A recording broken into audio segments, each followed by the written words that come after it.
Study 24 Udaipur में आप सभी का स्वागत है। आज के इस वीडियो में हम ग्रोथ का एक मॉडल है, एके मॉडल जिसको कहा जाता है।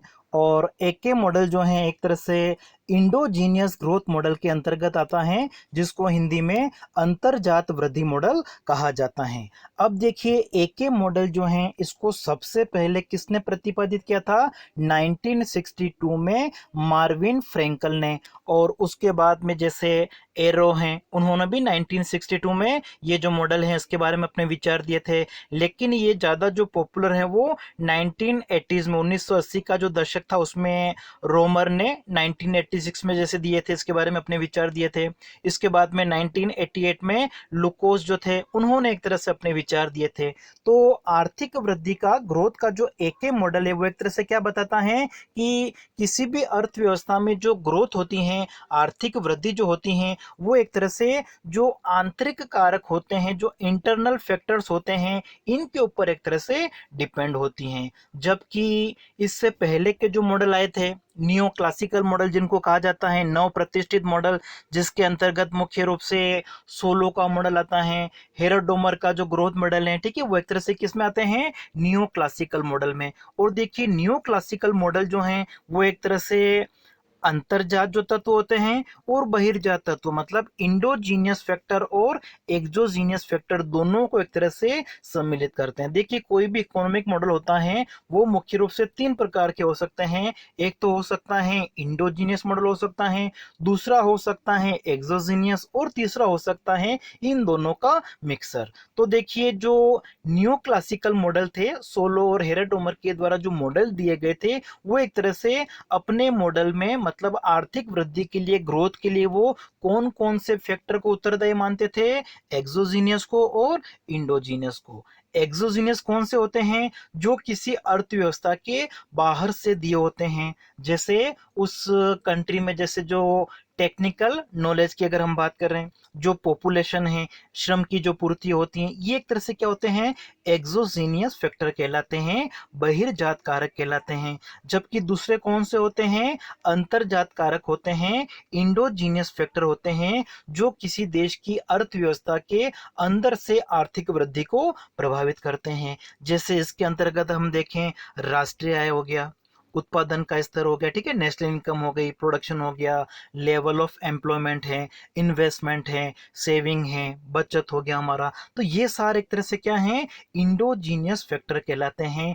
तो जो एके मॉडल है वो एक तरह से क्या बताता है कि किसी भी अर्थव्यवस्था में जो ग्रोथ होती है, आर्थिक वृद्धि होती है, वो एक्सोजीनियस फैक्टर, जो बहिर्जात कारक हैं, उनसे प्रभावित नहीं होती हैं। क्योंकि देखिए, जो न्यू क्लासिकल मॉडल वाले इकोनॉमिक्स थे, उनका क्या मानना था कि जो अर्थव्यवस्था में ग्रोथ होती हैं वो एक तरह से इंडोजीनियस फैक्टर के साथ साथ में जो एक्सोजीनियस फैक्टर हैं, पॉपुलेशन है, टेक्नोलॉजी है, इनसे भी एक तरह से प्रभावित होती हैं। लेकिन जो इंडोजीनियस ग्रोथ मॉडल के जो समर्थक इकोनॉमिक्स थे, अर्थशास्त्री हैं, उन्होंने कहा है कि जो ग्रोथ होती हैं वो आंतरिक कारक जो होते हैं, इंटरनल फैक्टर्स जो होते हैं, उनके ऊपर डिपेंड करती है, न कि जो बाहरी कारक होते हैं, एक्सोजीनियस फैक्टर होती हैं, उनके ऊपर डिपेंड नहीं करती हैं। क्यों? क्योंकि हम देखते हैं कि विभिन्न देशों की जो प्रति व्यक्ति आय होती हैं, पर कैपिटा इनकम, या उनकी जो ग्रोथ रेट होती हैं, वो एक तरह से क्या होती हैं? अलग अलग होती हैं। या अगर हम एक देश की अगर बात कर रहे हैं, तो एक देश के जो दो अलग अलग राज्य होते हैं, वहां पर भी एक तरह से ग्रोथ रेट जो होती है वो एक तरह से क्या होती हैं? एक जैसी नहीं होती हैं, अलग अलग होती हैं। क्योंकि देखिए, जो नियो क्लासिकल थ्योरी थी, मॉडल थे, उसमें एक तरह से क्या मान लिया गया है कि जो अर्थव्यवस्था है, जो दोनों देश हैं जिनकी हम बात कर रहे हैं, उनमें एक तरह से क्या होता है? पैमाने के घटते प्रतिफल, डिमिनिशिंग रिटर्न्स जो होते हैं, वो एक तरह से एप्लीकेबल होते हैं, लागू होते हैं। और दोनों देशों में, चाहे वो विकसित देश हैं या विकासशील देश हैं, वहां पर पैमाने के घटते प्रतिफल नियम लागू होने से भी राष्ट्रीय आय का जो स्तर है वो एक समय के बाद में क्या हो जाना चाहिए? समान हो जाना चाहिए, एक्सोजेनियस मॉडल के अनुसार, ठीक है। लेकिन इंडोजीनियस मॉडल जो वो कहता है कि दोनों देशों में पैमाने के जो घटते प्रतिफल हैं, जैसा कि एक्सोजीनियस जीनियस जो थ्योरी हैं, वो न्यू क्लासिकल थ्योरी, उनका मानना है कि अर्थव्यवस्था में क्या होता है, पैमाने के घटते प्रतिफल लागू होते हैं। तो जो इंडोजीनियस ग्रोथ मॉडल के इकोनॉमिक्स थे, उनका क्या कहना है कि जब अर्थव्यवस्था में अगर पैमाने के घटते प्रतिफल लागू होंगे तो क्या होना चाहिए कि एक समय के बाद में जो राष्ट्रीय आय है वो क्या हो जाने चाहिए, विभिन्न देशों की बराबर होनी चाहिए। मतलब दीर्घ काल की अगर हम बात करें तो दीर्घ काल में जो नेशनल इनकम है वो एक तरह से क्या हो जानी चाहिए, बराबर हो जानी चाहिए। लेकिन वास्तविक जीवन में अगर हम देखें तो विभिन्न देशों की अर्थव्यवस्थाओं में पैमाने के जो स्थिर प्रतिफल होते हैं, कांस्टेंट रिटर्न टू स्केल, वो एक तरह से एप्लीकेबल होते हैं। और इसलिए हम देखते हैं कि विभिन्न देशों की जो राष्ट्रीय आय होती है, नेशनल इनकम, वो क्या होती हैं, अलग अलग होती हैं। या अगर हम एक देश की अगर बात कर रहे हैं तो उसके जो विभिन्न राज्य होते हैं, स्टेट होते हैं, वहां पर भी एक तरह से क्या होता है, इनकम जो है, ग्रोथ है, उसका लेवल एक तरह से क्या होता है, अलग अलग होता है। इसलिए एके मॉडल जो है वो एक तरह से, इस एके मॉडल को हम क्या कहते हैं, इंडोजीनियस ग्रोथ मॉडल कहते हैं, जो क्या बताता है कि किसी भी अर्थव्यवस्था का जो विकास होता है, जो ग्रोथ होती है, आर्थिक वृद्धि होती है, वो आंतरिक कारक जो होते हैं, जो इंडोजीनियस फैक्टर होते हैं, उनके ऊपर डिपेंड करते हैं। और विभिन्न देशों की जो ग्रोथ है वो अलग अलग होने का कारण क्या है कि वहां पर जो ह्यूमन कैपिटल है, मानवीय पूंजी हो गई है, ठीक है, जो टेक्नोलॉजी लेवल हो गया वहाँ का, जो नॉलेज की अगर हम बात कर रहे हैं, जो रिसर्च हैं, ठीक है, इनोवेशंस हो गए, जैसे डेवलपमेंट एंड ये सारे जो कारक होते हैं एक तरह से, ये सब क्या होते हैं, अलग अलग होते हैं। और इन सब के अलग अलग होने के कारण क्या होता है, विभिन्न देशों की जो वृद्धि दर है, ग्रोथ रेट है, वो एक तरह से क्या होती हैं, अलग अलग होती हैं। तो देखिए बेसिकली अगर हम देखें तो एके मॉडल जो है वो न्यू क्लासिकल मॉडल की एक तरह से आलोचना करता है, क्योंकि न्यू क्लासिकल मॉडल में ग्रोथ के लिए एक तरह से जो एक्सोजीनियस फैक्टर होते हैं, बहिर्जात कारक होते हैं, उनको भी सम्मिलित किया गया है। लेकिन एके मॉडल कहता है कि किसी भी देश में जो वृद्धि होती है, ग्रोथ होती है, वो एक तरह से जो आंतरिक कारक होते हैं, जो अंतर्जात कारक होते हैं, इंडोजीनियस फैक्टर होते हैं, उनके ऊपर एक तरह से डिपेंड करती हैं। अब देखिए एके मॉडल के अनुसार आर्थिक विकास को प्रभावित करने वाले कारक आंतरिक कारक होते हैं, इंटरनल फैक्टर्स होते हैं, और आर्थिक विकास जो बाहरी कारक होते हैं, जो एक्सटर्नल फैक्टर्स होते हैं, उनसे प्रभावित नहीं होता है।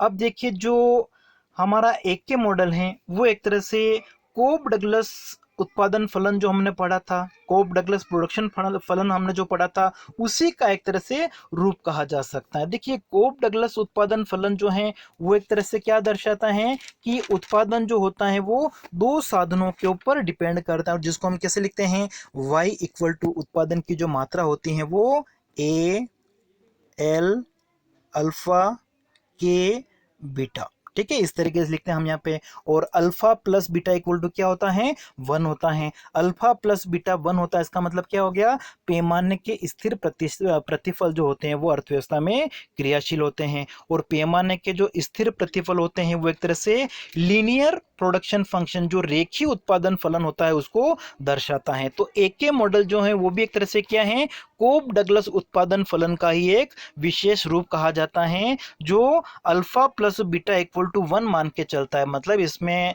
हम जो प्रतिस्थापन की लोच लेते हैं वो भी एक तरह से क्या होता है, अल्फा का मान इसमें भी एक तरह से क्या माना गया है, 1 माना गया है, पॉजिटिव माना गया है, ठीक है, जिसको हम आगे देखेंगे। तो देखिए कोब डगलस उत्पादन फलन जो उसको हम कैसे लिखते हैं, y इक्वल टू उत्पादन की जो मात्रा होती है वो इन दो साधनों श्रम और पूंजी की मात्रा के ऊपर डिपेंड करती हैं, और उसको हम इस तरीके से लिखते हैं जिसमें अल्फा प्लस बीटा दोनों का योग कितना होता है, 1 होता है। और इसके बारे में कोब डगलस उत्पादन फलन, इसके बारे में अगर डिटेल में आप देखना चाहो तो इसका आप वीडियो बना हुआ है अलग से, उसको प्लेलिस्ट में जाके आप वहां से सर्च कर सकते हैं, माइक्रो इकोनॉमिक्स में आपको मिल जाएगा।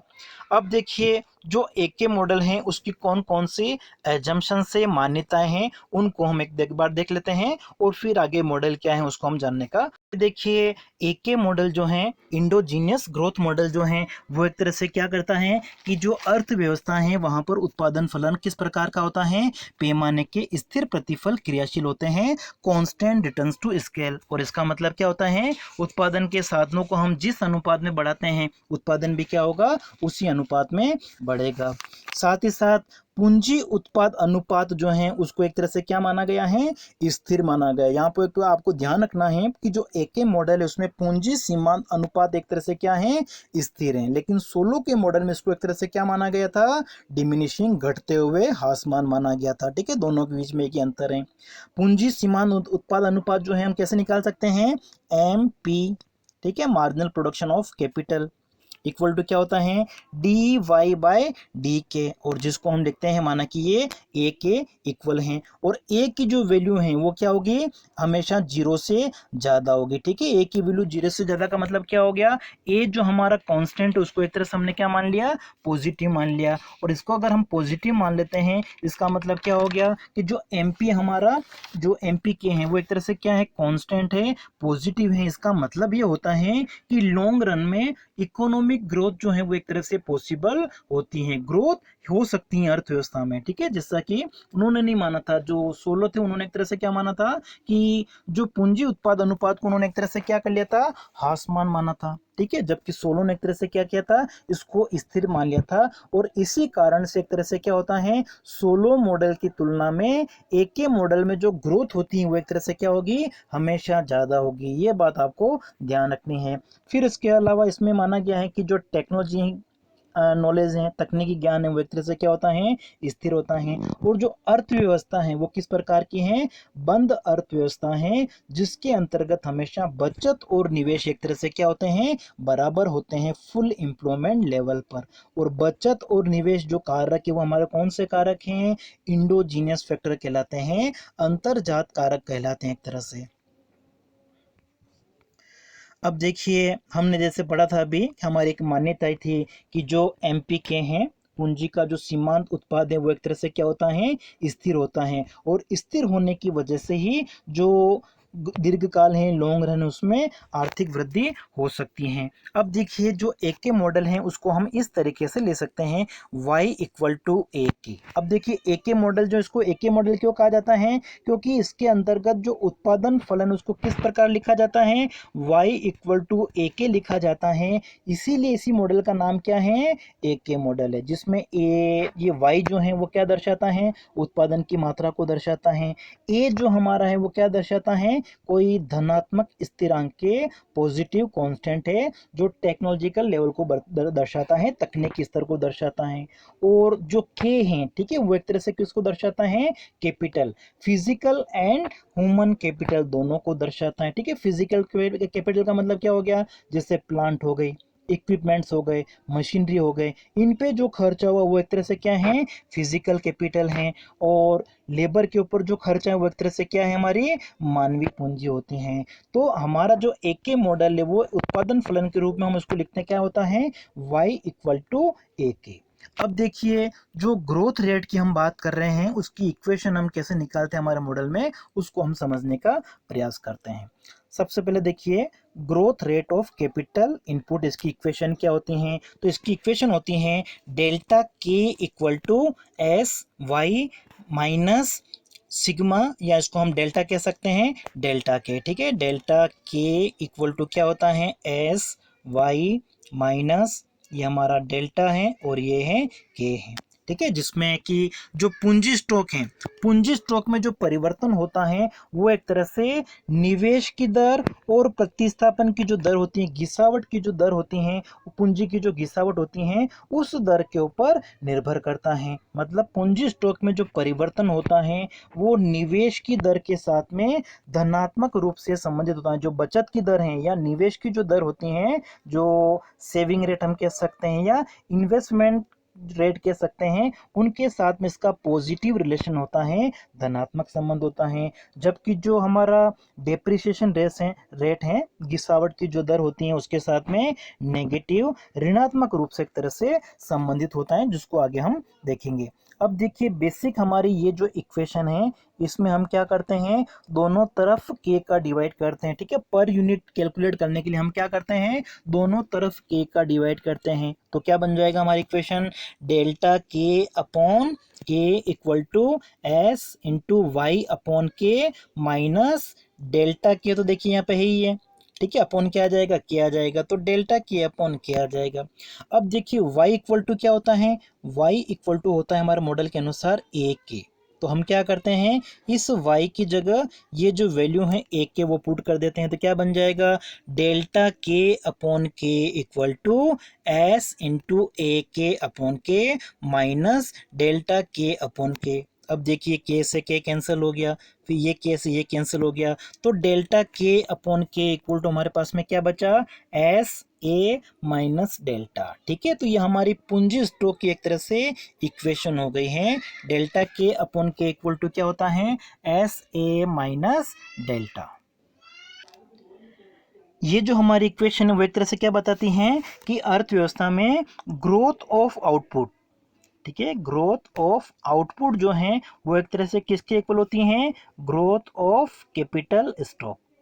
ठीक है, ग्रोथ ऑफ कैपिटल स्टॉक के इक्वल होती हैं। ये जो हमारी इक्वेशन है delta K upon K equal to S A minus delta, ये क्या बताती हैं कि किसी भी अर्थव्यवस्था में ग्रोथ ऑफ आउटपुट, जो ये इक्वेशन को हम क्या कह सकते हैं, ग्रोथ ऑफ कैपिटल स्टॉक की इक्वेशन है। और ये क्या दर्शा रही है कि ग्रोथ ऑफ आउटपुट जो होता है वो हमेशा किसके इक्वल होता है, ग्रोथ ऑफ कैपिटल स्टॉक के इक्वल होता है।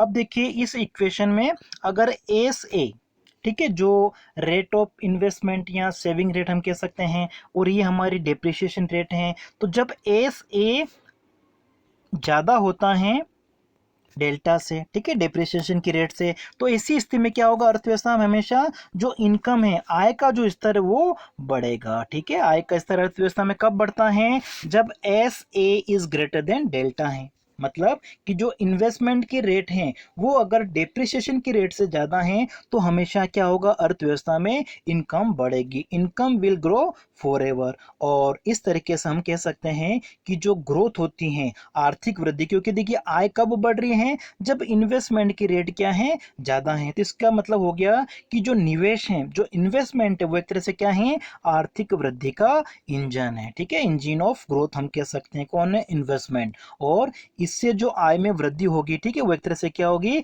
परमानेंट होगी। स्थायी वृद्धि दर को एक तरह से दर्शाता है। ठीक है, इसमें जो हमने एस लिया है, ये जो एस है वो एक तरह से किसको दर्शा रहा है, आय में होने वाली परमानेंट ग्रोथ को। ठीक है, इनकम में परमानेंट ग्रोथ जो हो रही है उसको हमने एस से रिप्रेजेंट किया है, निवेश के कारण हो रहा है। ठीक है, और साथ ही साथ जो पूंजी होती हैं, ठीक है, पूंजी के लिए हमने क्या माना था यहाँ पे कि अर्थव्यवस्था है, वहाँ पे पूंजी के लिए जो पैमाने के स्थिर प्रतिफल क्रियाशील होते हैं। ठीक है, जबकि सोलो ने क्या माना था, पैमाने के ह्रासमान प्रतिफल होते हैं। तो यहाँ पर हमारी जो इन्वेस्टमेंट रेट है वो डेप्रिसिएशन रेट से ज़्यादा एक तरह से, इसलिए यहाँ पर जो ह्रासमान नियम की अगर हम बात करें, जो डिमिनिशिंग रिटर्न है वो कभी भी लागू नहीं हो सकते हैं, क्योंकि इस पूंजी में हम किसको ले रहे हैं, भौतिक पूंजी और मानवीय पूंजी दोनों को सम्मिलित कर रहे हैं। ठीक है, जो हमारी फिजिकल कैपिटल है, फिजिकल का मतलब प्लांट हो गया, मशीनरी हो गई, इक्विपमेंट्स हो गए, इनके ऊपर जो खर्चा हुआ वो क्या, सब फिजिकल,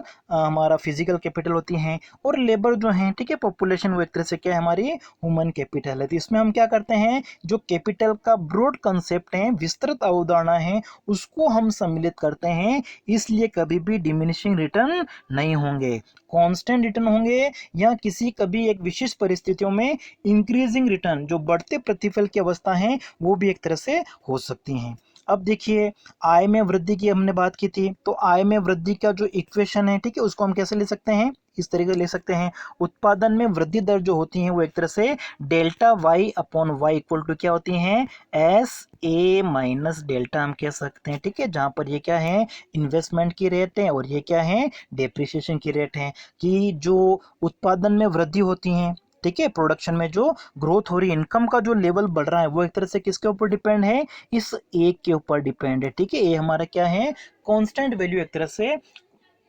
तो ए की वैल्यू अगर बढ़ती हैं, ठीक है, हमारे जो उत्पादन में वृद्धि की दर है, ग्रोथ रेट है, वो एक तरह से किसके ऊपर डिपेंड है, ए के ऊपर भी डिपेंड है। अगर ए की साइज बढ़ती है, ए का लेवल अगर बढ़ेगा तो उत्पादन जो है, प्रोडक्शन है, वो भी एक तरह से क्या होगा, बढ़ेगा। क्लियर हो गया। और अर्थव्यवस्था में जो वृद्धि दर की हम बात कर रहे हैं, एक स्टेडी ग्रोथ रेट की अगर हम बात कर रहे हैं, तो उसके लिए हम इस इक्वेशन का ही यूज करते हैं। ठीक है, स्टेडी ग्रोथ के लिए क्या जरूरी है, delta Y upon Y equal to क्या होना चाहिए, एस ए माइनस डेल्टा, और यहाँ पर एस ए की जो वैल्यू है वो डेल्टा से ज़्यादा होना चाहिए, मतलब कि जो हमारा डेप्रिसिएशन का रेट है वो कम होना चाहिए, और जो सेविंग रेट है या जिसको हम इन्वेस्टमेंट रेट भी कह सकते हैं, क्योंकि इस मॉडल में क्या एज्यूम किया गया है, एस इक्वल टू आई होता है। इसलिए उत्पादन में जो वृद्धि है वो कब होगी, जब ये हमारी सिचुएशन होती है, मतलब हमेशा ग्रोथ होती रहेगी। निरंतर ग्रोथ के लिए क्या जरूरी है,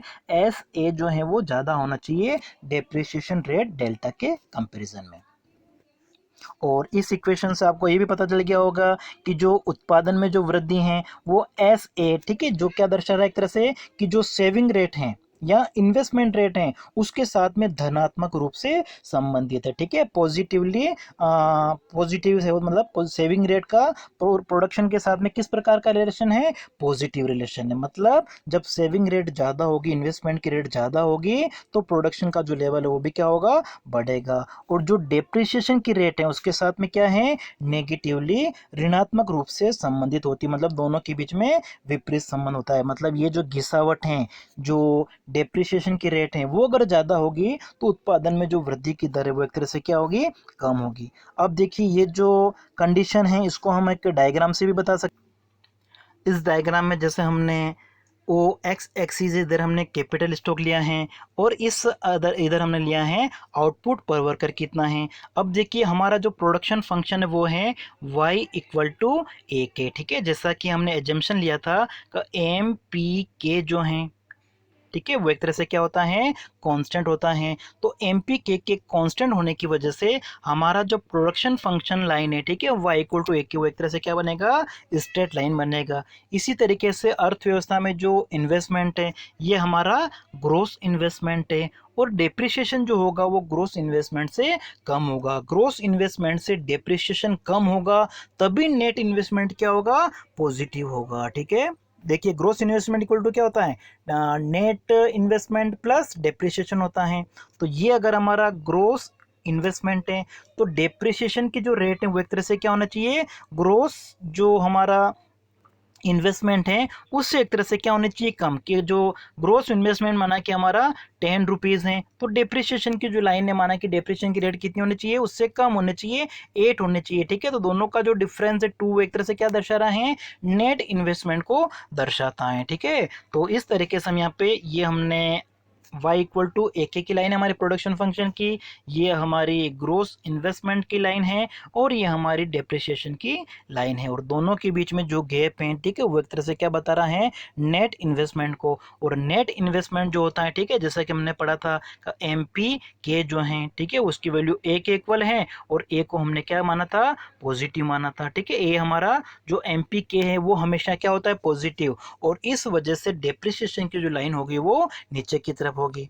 एक चीज़ एक और यहाँ पे कि हमने इसकी जो सोलो का मॉडल था उसके साथ में जो हमने कंपैरिजन किया था, तो हमने कहा था कि सोलो के मॉडल के कंपैरिजन में एके के मॉडल में जो ग्रोथ रेट है इकोनॉमी वो एक तरह से क्या होगी, ज़्यादा होगी, ठीक है। इसलिए एके के मॉडल में जो हमारी ग्रोथ रेट है प्रारंभ में दोनों बराबर है, लेकिन एके के मॉडल में बाद में क्या होगी, जो हमारी T0 से T1 समयावधि के बीच में देखें तो एके मॉडल की जो ग्रोथ रेट है वो एक तरह से सोलो मॉडल के कंपैरिजन में क्या होती हैं, ज़्यादा होती हैं। और क्यों होती हैं, क्योंकि सोलो मॉडल जो था उसमें एक तरह से क्या माना गया है, डिमिनिशिंग रिटर्न को लिया गया है, पैमाने के ह्रासमान प्रतिफल को लिया गया है, जबकि जो हमारा एके मॉडल है उसमें एम पी के को एक तरह से कांस्टेंट माना गया है, धनात्मक माना गया है, जिसके अंतर्गत फिजिकल और ह्यूमन कैपिटल दोनों को लिया गया है, और इस वजह से इसकी जो वैल्यू होगी हमेशा वो पॉजिटिव होती हैं, और इसलिए अर्थव्यवस्था में जो ग्रोथ होती है वो सोलो मॉडल की तुलना में ज़्यादा होगी।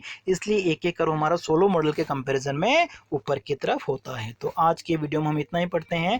आशा है आपको ये जो मॉडल है वो समझ में आया होगा। धन्यवाद।